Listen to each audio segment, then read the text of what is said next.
श्री स्वामी समर्थ. जय जय स्वामी समर्थ. मित्रांनो, तुम्ही अनेकदा काही ठिकाणी पाहिलं असेल, एखाद्याच्या अंगात देवी साकारलेली बघितलीच असेल.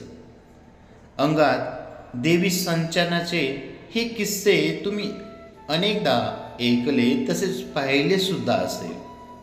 परंतु खरंच अंगात देवी किंवा देवता अंगात संचारत असते का, हा प्रश्न नेहमी आपल्या मनात असतो.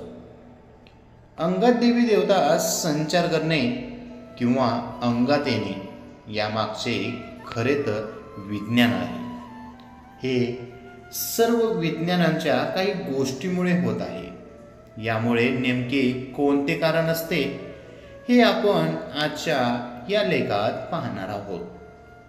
आजच्या या लेखाद्वारे धार्मिकतेला किंवा धार्मिक भावना दुखावण्याचा आमचा उद्देश नाही. विज्ञान या अशा घटनांना मेंटल डिसऑर्डर मानतात. मेडिकल भाषेत विचार केला तर या आजाराला स्किझोफ्रेनिया असे म्हटले जाते.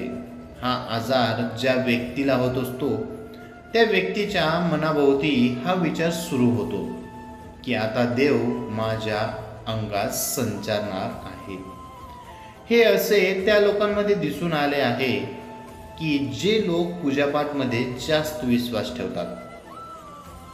सगळ्यात आधी आपण हे जाणून घेऊया की अंगादेवी येणे काय आहे. तर अशा लोकांना असे वाटत असते की आता माझ्या अंगात देवी देवता संचारली आहे आणि आता मीच देवी किंवा देवता आहे असे होऊ लागल्यानंतर तेथे हे लोक वेगवेगळ्या पद्धतीच्या घटना करू लागतात. विचित्र हावभाव करू लागतात.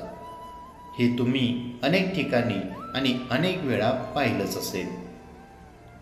आणि महत्त्वाचं म्हणजे हे केवळ एकाच धर्मापुरते मर्यादित नसून बऱ्याचशा धर्मात हे घडताना दिसत असते. बरेचसे लोक यावर विश्वास ठेवतात, पण बरेचसे लोक यावर विश्वास ठेवत नाही. डॉक्टरांचे तर म्हणणे आहे की हे एक सायकोलॉजिकल डिसऑर्डर आहे. याबरोबरच असे सांगितले जाते की याच वेळेस उपचार करायला हवा, पण हे अजून सिद्ध झालं नाही आहे. मित्रांनो, जर हा लेख तुम्हाला आवडला असेल तर तुमच्या मित्रमैत्रिणींना शेअर करायला विसरू नका. तसेच अशा प्रकारच्या अनेक नवनवीन प्रकारच्या माहितीसाठी आमच्या यूट्यूब पेजला लाईक आणि सबस्क्राईब करायला विसरू नका. श्री स्वामी समर्थ. भेटूयात अशाच नवनवीन व्हिडिओमध्ये. धन्यवाद.